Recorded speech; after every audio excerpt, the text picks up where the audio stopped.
Hello dear friends, welcome to my channel best for banking. So इस video में मैं आपको सेल्फ गिवन एनालिसिस दूंगी IBPS PO प्री 2023 का। आज मेरी शिफ्ट 4th थी। सबसे पहले बात करते हैं रीजनिंग की। रीजनिंग में सिलॉक्स के 4 क्वेश्चंस देखने को मिले थे, ब्लड रिलेशन के 3 क्वेश्चंस देखने को मिले थे, वर्ड बेस्ड क्वेश्चंस का 1 क्वेश्चन था, सिर्फ मीनिंगफुल वर्ड का 1 क्वेश्चन देखने को मिला। अब बात कर लेते हैं पज़ल। डे बेस्ड पज़ल आई थी, 5 क्वेश्चंस थे। बॉक्स बेस्ड पज़ल 5 क्वेश्चंस थे।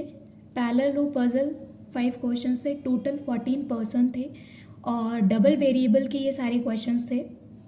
पोस्ट बेस्ड डिजिग्नेशन जिसको कहते हैं वो वाली पज़ल 5 क्वेश्चंस देखने को मिले थे।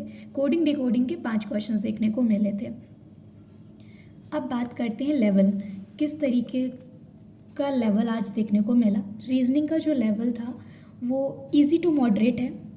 अगर आपने पज़ल में आपने आराम से पज़ल को रीड किया है हर लाइन को और फिर सॉल्व किया है तो आप बिल्कुल कहीं फंसोगे नहीं, आराम से बना लोगे पज़ल। बाकी मिसलेनियस जो टॉपिक्स थे, बस ब्लड रिलेशन थोड़ा सा फंसाने वाला था और जिसने भी ब्लड रिलेशन को पहले नहीं बनाया होगा, स्किप किया होगा, उनका पेपर सही हो गया होगा रीजनिंग में। अदरवाइज़ ब्लड रिलेशन थोड़ा सा ट्रिकी था, तो ब्लड रिलेशन से नहीं शुरू करना था पेपर आज। तो रीजनिंग का ओवरऑल जो लेवल लगा मुझे वो इजी टू मॉडरेट लगा। अब बात कर लेते हैं मैथ्स की। मैथ्स में अप्रॉक्सीमेशन के 6 क्वेश्चंस देखने को मिले, क्वाड्रेटिक इक्वेशन के 5 क्वेश्चंस, लाइन ग्राफ DI आई थी, 5 क्वेश्चंस देखने को मिले, टेबल DI आई थी, 5 क्वेश्चंस देखने को मिले, केसलेट DI आई थी, 4 क्वेश्चंस, अर्थमेटिक के टोटल 10 क्वेश्चंस थे, मिसलेनियस थे, सभी टॉपिक को उन्होंने टच किया था। किस तरीके से DI आई थी वो आपको बता देती हूँ। इस तरीके का डेटा था, जो हमने लाइन ग्राफ की बात की ना, इस तरीके से डेटा था। जो डिवीजन थे वो यहाँ पर 2-2 के गैप में ये लाइनिंग यहाँ पर ड्रॉ थी, इस तरीके से था। टोटल बॉल्स दे रखी थी, ये जो पहली लाइन थी उसमें टोटल बॉल का डेटा दे रखा था और जो सेकेंड लाइन थी वो रेड बॉल का डेटा बता रहा था। तो यहाँ से आपको ग्रीन में उन्होंने क्या किया था, ग्रीन बॉल का पूछा था। टोटल में उन्होंने दिया था रेड और ग्रीन का दोनों का दिया था और सिर्फ ये रेड वाला दिया था। तो आपको इसमें से इसको सब्ट्रैक्ट करके ग्रीन वाला कैलकुलेट करना था, उसके बाद DI आप सॉल्व कर पाते। अब बात कर लेते हैं ये टेबल DI किस तरीके की आई थी। टेबल DI जो आई थी इसमें आपको मंथ दिए थे, जनवरी, फरवरी, मार्च, अप्रैल, और उसमें टोटल डेटा दे रखा था, टोटल नंबर ऑफ पर्सन दे रखा था जो जिम जाते हैं, मेल और फीमेल को मिलाकर दे रखा था, और उसके बाद परसेंटेज फीमेल का दे रखा था। तो आपको यहाँ से मेल कैलकुलेट करना था।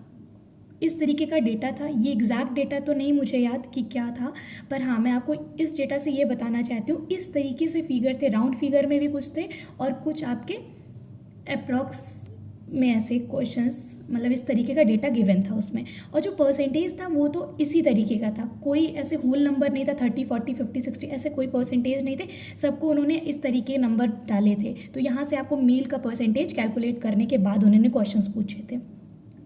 जो ओवरऑल लेवल था मैथ्स का, तो मैथ्स का जो लेवल था वो मॉडरेट लेवल था, ठीक है। अब बात कर लेते हैं इंग्लिश की। इंग्लिश एरर डिटेक्शन के 5 क्वेश्चंस देखने को मिले, वर्ड स्वैप के 4 क्वेश्चंस देखने को मिले, वर्ड रीअरेंजमेंट के 3 क्वेश्चंस थे, डबल फिलर्स आए थे आज। जनरली प्री के एग्जाम्स में सिंगल फिलर्स आते हैं, बट आज डबल फिलर देखने को सिर्फ 2 ही क्वेश्चंस देखने को मिले। क्लोज टेस्ट के 5 क्वेश्चन। अगर मैं टॉपिक की बात करूं समराइज करके तो सेफ टाइगर्स पे उन्होंने बात की थी पूरी। और अगर RC की बात करें, टोटल 6 क्वेश्चंस देखने को मिले। सिनोनियम उन्होंने सिर्फ आज पूछा, स्क्रीन का पूछा था, गैप का अकॉर्डिंग टू द पैसेज उन्होंने लिखा था। तो इस तरीके से जो ओवरऑल इंग्लिश का लेवल बोलूँ तो ईजी था। सो आई होप ये वीडियो आपके लिए हेल्पफुल रहेगी। जिनका भी एग्ज़ाम 30 और 1 अक्टूबर को है उनके लिए काफ़ी हेल्प हो जाएगी। और मिलते हैं नेक्स्ट वीडियो में। Thank you and have a nice day.